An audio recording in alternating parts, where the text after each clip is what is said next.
Nicolas Cage says he's a Trekkie, and the famous actor is just what Star Trek 4 needs. Nicolas Cage's love for Star Trek is a pleasant surprise that Paramount should take advantage of. It's not a secret that the Star Trek movie series has stopped moving forward. Mr. Spock. Captain. Perhaps there... No, please. Captain, after you. I insist. After this mission, we should sit down. Star Trek TV shows do well on Paramount+, but there hasn't been a movie in theaters since Star Trek Beyond came out in 2016. Even though Chris Pine, Zachary Quinto, and Zoe Saldana have all said they would like to play their roles on the Starship Enterprise again. Star Trek 4 hasn't moved forward since director Matt Shakman left the project in 2022 to work on Marvel Studios' Fantastic Four. It's hard to say if there will be another Star Trek movie soon. Okay, now just try and relax. You're gonna be okay. The forced optimism in your voice suggests that you are trying to elicit a sense of calm in order to... I'll cut the horse shit. Doctor, I fail to see how excrement of any kind bears relevance on our current situation. But Paramount might just need a push, like a famous actor saying he loves the Star Trek franchise and the J.J. Abrams movies. Nicolas Cage should be put in Star Trek 4 right away. Paramount and Bad Robot should reach out to him. Cage could be a great bad guy, and his charisma and star power would go well with Captain Kirk, Chris Pine, and Spock, Zachary Quinto. Cage could join the likes of Eric Bana's Nero, Benedict Cumberbatch's Khan, and Idris Elba's Krall as a bad guy in J.J. Abrams' Star Trek movies. When you've lived as many lives as he, fear of death is illogical. Fear of death is what keeps us alive. Still, Cage is better known than those actors. Nicolas Cage in Star Trek 4 is a no-brainer for Paramount to market. Both Trek fans and people who don't usually go to the movies would go to see Cage take on the crew of the Starship Enterprise. Even though Cage's career slowed down in the 2000s, movie fans always liked and respected him. Cage is once again getting a lot of attention. He was recently praised for his role in The Unbearable Weight of Massive Talent, and fans can't wait to see how he plays Dracula in Renfield. Star Trek 4 would give Cage the kind of high-profile role that would make him even more popular and bring more people to see the next Star Trek movie.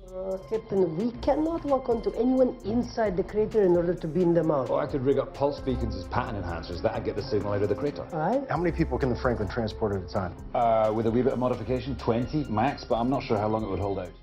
Nicolas Cage could also appear in Strange New Worlds. Nicolas Cage's announcement that he's a Trekkie got the attention of Brent Spiner from Star Trek Picard, Mike McMahon, the executive producer of Star Trek Lower Decks, and Anson Mount, and Christina Chong from Star Trek Strange New Worlds. Of course, they're also excited about the idea of Nicolas Cage joining Star Trek. Picard's last season is 3, so if Cage were to join a Paramount Plus Trek TV show, Strange New Worlds Season 3 would be the most natural fit. Cage's love of Star Trek seems to be focused on the 23rd century Starship Enterprise. If he doesn't join Star Trek 4, Strange New Worlds would be better off with a movie star like Cage as a guest star. It's possible that Cage could voice a character in the animated Star Trek Lower Decks or Star Trek Prodigy. Star Trek Discovery, on the other hand, is the closest thing the TV franchise has to J.J. Abrams' action-packed blockbuster Star Trek movies, and Cage might be interested in joining that show.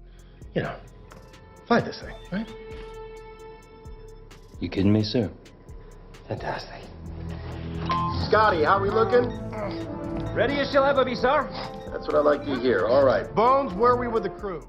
But Nicolas Cage's status as a movie star would work best if he were cast in Star Trek 4, and Cage could be what really gets the long-awaited Star Trek movie made at warp speed. Recently, Anson Mount, who stars in Star Trek Strange New Worlds, responded by encouraging Cage to appear in the science fiction series. Mount first appeared in Star Trek as Captain Christopher Pike in the second season of Star Trek Discovery. In 2022, he played the same character again in Strange New Worlds. Mount responds enthusiastically on his own Twitter account to Cage's recent comments about Star Trek, in which the actor talked about his own history with the sci-fi franchise and how much he likes it. In a tweet, Mount quoted a part of a recent interview with Cage. In his reply, the lead of Star Trek Strange New Worlds tagged the show's co-creator, Akiva Goldsman, and asked him to reach out to Cage and offer him a role in the franchise. It's been a while for me. I haven't been out. And so that's really something to look forward to. And then this particular festival is a festival that celebrates movies, but also music and gaming and writing and all. Well, here are the Star Trek characters we think Nicolas Cage would be great at playing if they were smart enough to beam him onto the Enterprise. First, Sybok. Spock's older half-brother was introduced in the much-maligned film Star Trek V: The Final Frontier. Sybok was a full-blooded Vulcan. His father was Sarek, but his mother was a Vulcan princess. Because he let himself feel, he was labeled a heretic. He was kicked off his home planet by the Vulcan High Council, and he went on to lead a cult. He was only in that one Star Trek movie. Before the first season of Strange New Worlds, Star Trek never talked about Sybok again for more than 30 years. Even the back of his head was showed. Our ship was attacked.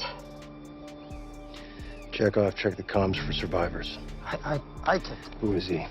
His name is Kroll. He took my crew. We think it would be brilliant to cast Cage as a Vulcan who's open to feeling and also leads a cult. Imagine how passionate the speeches would be. Next, a classic-era Klingon. If Nicolas Cage is a Trek fan, he must want to play a Klingon on some level. We don't think he should play any Klingon, though. We think he should show up on SNW's Kang, Koloth, or Kor, the three main Klingon bad guys from the TOS era. We don't know if any of these warriors met Captain Pike before they met Kirk. But I'm going to need your permission. Why would you need my permission? Because if I mess it up, I don't want it to be just my fault. McCoy and Spock to Enterprise crew. Come in, Enterprise crew. Anyone. He could also play a Klingon Dahar Master in a movie set in the Kelvin timeline. All we want is this. During the SNW time period, none of these three Klingons have ridges on their foreheads. This is because they were changed by a virus that made them look like people. Don't break the flow of things. Moving on, Trelane. Before there was a character named Q on TNG, there was a person named Trelane in the original series. The Squire of Gothos was the only episode in which he was seen. There, they described him as an all-powerful being who was rude and spoiled and had godlike abilities. Are too complex not to rely on some form of unified cyberpathic coordination. I surmise that if we Spock, would be... skip to the end. What he's saying is that if we disorient the swarm, we can kick its ass. Precisely. Scotty, can you beam me onto one of those swarms?